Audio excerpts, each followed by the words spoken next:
একজন উপদেষ্টার এপিএস যখন দুর্নীতি করে, এমনি এমনি তো আর কারোর এনআইডি লক হয় না। আমার কি হয়েছে? আপনাদের হয়েছে? সারা দেশের আর কোনো আন্দোলনকারী নেতাদের হয়েছে? কর্মীদের হয়েছে? হয়নি। সেই এপিএস এর কেন হলো?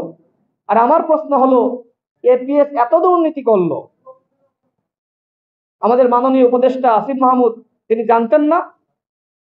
আমি সরকারের কাছে দাবি রাখতে চাই, যেমনি ভাবে তদন্ত হচ্ছে এপিএস মোয়াজ্জেমকে নিয়ে, ঠিক একইভাবে আসিফ মাহমুদের মন্ত্রণালয়ে সব থেকে বেশি দুর্নীতি গণমাধ্যমে প্রকাশিত হয়েছে, তার বিরুদ্ধে তদন্ত হতে হবে।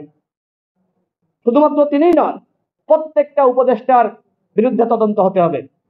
যদি কোনো উপদেষ্টা দুর্নীতি না করেন আমরা তাকে শ্রদ্ধা স্যালুট জানাই, কিন্তু যেহেতু অভিযোগ আসছে, দুই একজনের বিরুদ্ধে অভিযোগ আসা মানে অন্যদের বিরুদ্ধে এই ধরনের সমস্যা থাকতে পারে, অভিযোগ থাকতে পারে। সুতরাং সরকারকে বলবো, আপনারা বলেছিলেন যে প্রতি মাসে আপনারা উপদেষ্টাদের সম্পদের হিসাব দিবেন, এপিএসদের সম্পদের হিসাব দিবেন।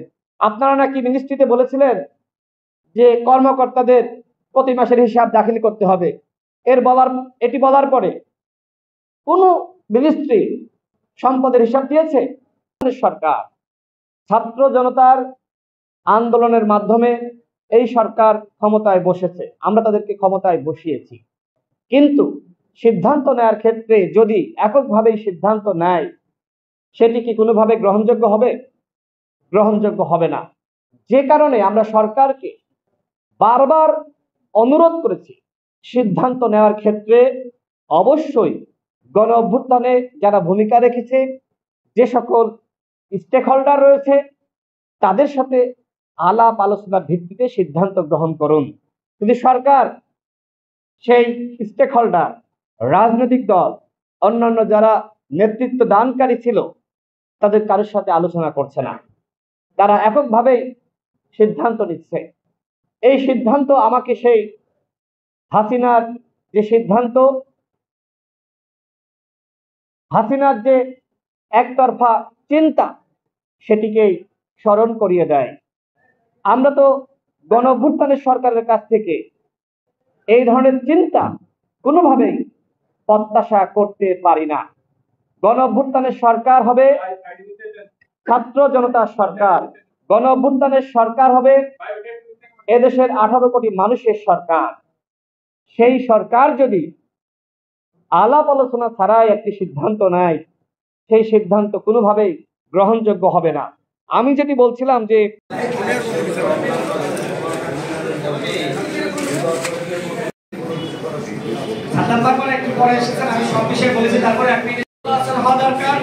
অধিকাংশ রাজনৈতিক দল সরকার উচিত হবে অবশ্যই রমজানের আগে একটি ভারসাম্যপূর্ণ সিদ্ধান্ত। এখানে একটা অনুষ্ঠান আছে, ঠিক আছে,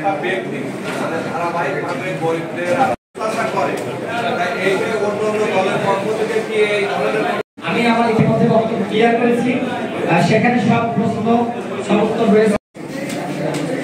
তাহলে যেহেতু সেখানে প্রশ্ন আমরা সবই বলছি,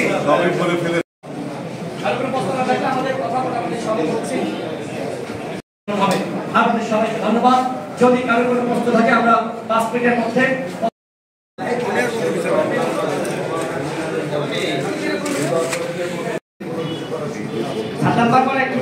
আমি সব বিষয়ে বলেছি। তারপরে অধিকাংশ রাজনৈতিক দল সরকার উচিত হবে অবশ্যই রমজানের আগে একটি ভারসাম্যপূর্ণ সিদ্ধান্ত। এখানে একটা অনুষ্ঠান আছে, ঠিক আছে,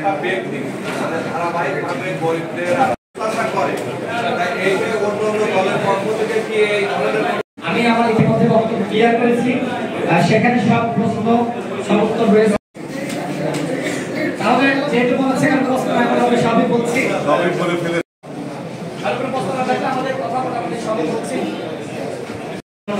আপনাদের সবাইকে ধন্যবাদ। যদি কারো কোনো প্রশ্ন থাকে আমরা 5 মিনিটের মধ্যে